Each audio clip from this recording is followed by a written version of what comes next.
The Hidden Engine, Part 9 of the Movement Series, from the Mechanics of Cognition by the Mercer Journal. When this series began, it appeared to be about movement, why we procrastinate, why we hesitate, why unfinished things seem to follow us, why some days feel strangely heavy. The goal was modest, to understand why people so often fail to do things they fully intend to do. The answers seemed like they would be familiar: discipline, motivation, better habits, time management. Instead, something unexpected happened. The deeper we looked, the more those explanations began to dissolve. Each article uncovered a different piece of the same machine. First, we found that movement often breaks at the first moment of friction. Then we discovered that starting becomes easier when the first move is small enough for the system to execute. Next came ambiguity. Tasks that lacked shape didn't merely feel confusing, they often never engaged the system at all. The problem wasn't resistance. The system couldn't clearly predict how movement would begin. Then motivation began to look different. Instead of producing movement, movement often produced motivation. Action generated feedback. Feedback improved prediction. The system updated itself. Unfinished tasks led somewhere unexpected as well. Their weight wasn't always proportional to the amount of work they required. Often it reflected something else, an unresolved coordination problem. The mind appeared to seek resolution before it saw completion, then overwhelm. It wasn't simply too much work, it was too many competing trajectories, too many futures demanding simultaneous coordination. Then priorities, then decisions.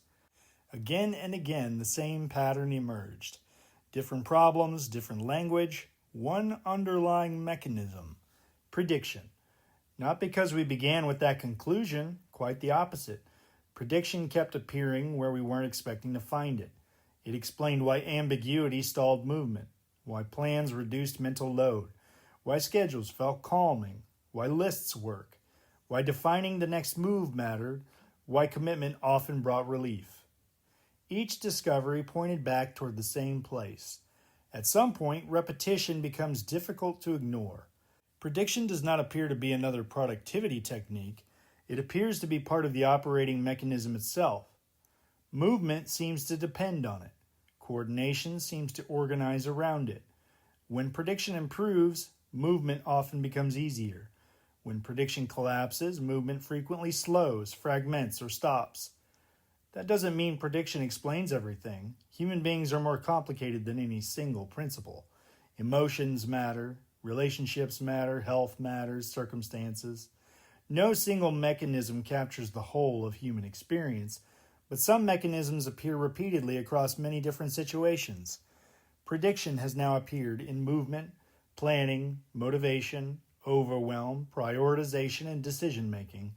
Not because we forced those topics together, because they kept converging on the same observations. Perhaps that's the real discovery of this series. Not that people need better productivity systems, not that they need more discipline, but that many ordinary problems of movement begin to look different when viewed through the lens of prediction and coordination. If that observation continues to hold, then movement was never the real subject of these articles. It was simply the first place where the underlying mechanism became visible. That possibility opens a much larger set of questions. If prediction helps organize movement, what role does it play in conversation, misunderstanding, relationships, learning, recognition, in the way concepts themselves are formed? Those questions belong to a different journey. This series set out to understand why movement succeeds or fails. Instead, it found a door. And beyond that door lies a much larger question. How does the mind organize itself at all? The Mercer Journal is an independent, reader-supported platform. You can back our work at ko-fi.com/wemercer. That's ko-fi.com/wemercer. And thanks for listening.